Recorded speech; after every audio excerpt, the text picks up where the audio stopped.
So today we're going to talk about short stories and get our introduction to the unit and talk about our objectives. As you can see on the screen, our objectives obviously are reading, that is number one, annotation, and we'll figure out what that means later in the unit, and speaking and writing. Okay? So the first question that we need to ask ourselves is, why should we care about short stories? Well, my answer is number one, short stories have been passed down from generation to generation, and a lot of the ones that we are reading in this unit are extremely famous. So they've endured the test of time. I know when we listen to the radio, there might be a song that everybody knows and everybody loves, and then a year later, you've never heard of that artist again. And what do we call that artist? Well, in my generation, and I think in yours too, we call them a one-hit wonder. Okay? So the authors that we're going to be reading in our short story unit are not one-hit wonders. Okay? They are very famous, and I would say that your brothers and sisters or parents or even grandparents have read these stories and would have some sort of memory of them, hopefully a fond one. Okay, another reason that I love short stories is because the definition of a short story is simply one that can be read in one sitting. And what that means is typically, it's under 10,000 words. And so 4, 5, 6 pages and you're done. And I love that part as far as short stories are concerned, because then you can experience more stories and more unique and different writing than you could if you were just reading a novel written by one author. So I really do enjoy short stories. I love the fact that there are multiple authors, and I also love the fact that there are multiple genres of that. In other words, like romantic or suspenseful or sci-fi or horror. There are all kinds of different genres wrapped up into short stories. So I think that you're going to love this. I hope you will anyway. What is the benefit of a short story to your reading skills? Okay, so why should you do this? Well, the benefit for you is, number one, again, you get exposed to multiple genres and multiple authors, and we also learn what to look for in any type of story by focusing just on a short story. So by starting with this as a building block, we are going to eventually get into a novel, and it will definitely help you read the novel that we will go through together by getting these skills under your belt right now. Why do you think we're doing it this way? Okay, well, this way might seem a little strange as we get started. I'm going to use a fairy tale that lots of you will know, and I don't mean it to be insulting in any way, but the reason that I'm using this fairy tale is because everybody knows it. So rather than pick some random story that nobody knows anything about, I have picked The Three Little Pigs. Wow, can you believe it?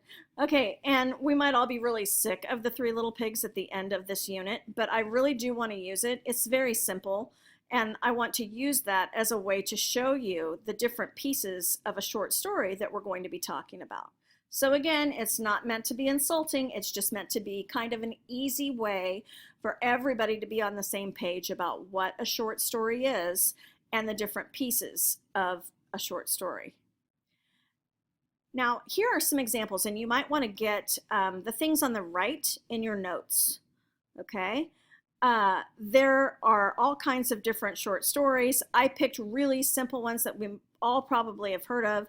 The Three Little Pigs, Little Red Riding Hood, and Growl Bear, okay? Those are examples of short stories. We read them when we were little, and we all remember them, all right? Now, the things that I want you to get down in your notes: all stories, all short stories are under 10,000 words. They are all meant to be read in one sitting. In other words, you don't have to put it down and come back to it the next day. You can get it all done in one time frame. And also, all short stories have the following. They have a title, an introduction, characters, setting, plot, rising action, crisis, climax, and conclusion. And we are going to go over those literary terms right here. Okay? These are the terms that we will be reading. Now, you saw in your instructions before you started this recording that you should have downloaded the vocabulary for this, and you can fill that assignment out as you listen to this recording. Okay, so make sure that you have printed it. If you haven't, stop and download, or download and print, whichever you choose to do. If you feel more comfortable typing in your answers, that's great. If you feel more comfortable printing the page, writing your answers in and taking a picture of it and sending it to me that way, that's fine too. Doesn't matter one way or the other. All right, so we're going to start with some definitions. Okay, definitions. This will all lead us into our short story unit. Character, that's the first one. Okay, character. A character is a person in a story, poem, or play. Now, interestingly enough, there are different types of characters. There is a round character. A round character. That means that character is fully developed and has lots of different traits. Okay? And then there's a flat character. That means that they're kind of stereotyped. What you see is what you get. There's not very many layers to that person at all. Okay? And then static. That means that the character is the same at the beginning of the story as they are at the end of the story. Nothing's changed. And dynamic means that the character has learned something during the story and they've changed because of it. All right? So there are 4 different types of characters in a story. Next, we have a protagonist. And a protagonist is like the hero of the story, the main character of the story. And your protagonist is dynamic. Okay? Remember that dynamic means that they change throughout the story because of what they experience. So the protagonist is the main character. And you can't have a protagonist without an antagonist, all right? This is the character who fights the protagonist. And I don't mean like with fists. I mean, it's the character in the story that goes against the protagonist, okay? So there are different types of antagonist. An antagonist can be a person, but an antagonist can be nature as well. Now, what do I mean by that? Well, you see the picture that I put on here. An antagonist could be a tornado, or a hurricane, or a rainstorm, or a blizzard, okay? And then also an antagonist doesn't just have to be one thing. It could be an entire society, all right?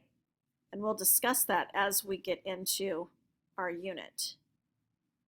The next big one we have is conflict, all right? And a conflict, we know, means a struggle between 2 things, okay? And there's 2 types of conflict. There's internal conflict, and I know this is probably a review for some of you. Remember that an internal conflict takes place inside yourself. All right, so gosh, I see that bag of chips over there on the counter. Should I eat it or should I not? I'm trying to stick to my diet, but there's a bag of chips and they look so good. So that would be an internal conflict, okay? Or the decision to tell the truth or to lie. That's an internal conflict. Those are some examples. Then we have an external conflict, and an external conflict is where the character is struggling with something outside themselves. And what that means is they could be struggling with another person, they could be struggling with nature, they could be struggling with their computers or with the internet or with the lack of an internet signal. They could be struggling with society. Right now we have a lot of man versus society, external conflicts going on in our world right now. All you need to do is turn on the evening news to see that. And then man versus the supernatural. Now I threw that in because we have so many stories now about vampires and ghosts, and I mean, my gosh, The Walking Dead. Okay, so that would be man versus supernatural. I just wanted to make sure that I threw that in so that you guys would all be on the same page about the difference between internal and external conflict. Next, we have the plot, okay? And the plot is just what happens in the story.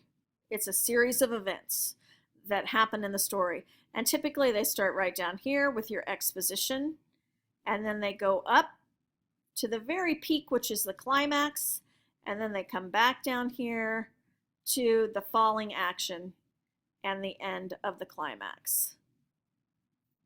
Now, I said it started with the exposition, and the exposition is the section of the story that introduces the characters, the setting, and the conflicts. Okay, so it's obviously at the beginning because exposition would never be at the end. It's the beginning of the story. It introduces everything. Whoops. Next we have the setting. The setting is the time and the place that the story happens. Okay, so it could be New York in the 1950s. It could be Kansas in 2016. Okay, that's the setting. Rising action. Rising action. Now remember when we had that little mountain picture that I showed you back here. Okay, this is the rising action, and it's everything that leads up to the climax. Okay, here's your definition. It's a series of complications that occur and until you come to like the most intense part. You know, when you're watching a movie and things are going along, let's say a romantic comedy, because they all follow the same map. So boy meets girl, they fall in love, life is great. One of them does something stupid, or somebody that they are associated with does something to pull them apart. They get in an argument, they go away from each other, and then something happens that brings them back together.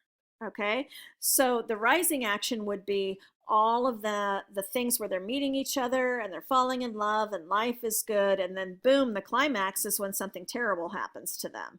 Okay, and there we go. The climax is the turning point in the story. All right, the most intense part, the part that makes you put the pillow in front of your face when you're watching a scary movie. All right, that's the climax. And then we have the falling action. That's on the other side of that little mountain. Okay, here's the falling action. It's when there's the peak, and then you begin to figure things out and everything works itself out the way it should. That's the falling action. Okay, here's your definition for that one.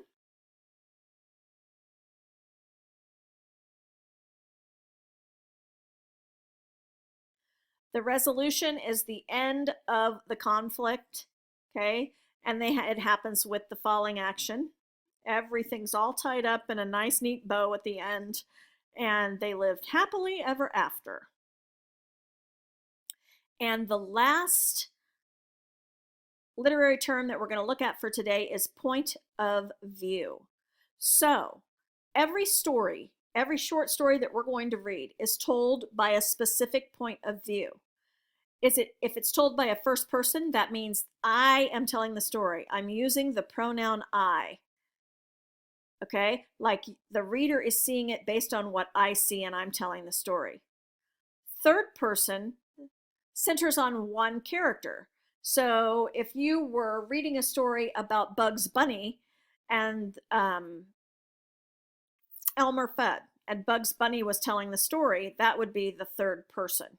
Okay, you only know Bugs Bunny's thoughts and actions, you don't know Elmer Fudd's. And then omniscient, and this is what a lot of the stories that we're going to be reading is. Omniscient means the narrator knows everything. The narrator knows everybody's thoughts, the narrator knows everybody's actions, and the narrator is giving us that information. So make sure that you have filled out your assignment for today that has all of the different definitions of these literary terms. There's also a spot where you can put a picture to help remind you what that definition is. You can either draw that picture if you've chosen to print out your assignment. You can draw it and take a picture of it and send it to me. If you choose to go to Google Images and find pictures on Google Images that you like, use those. That would be fantastic. Have a terrific day.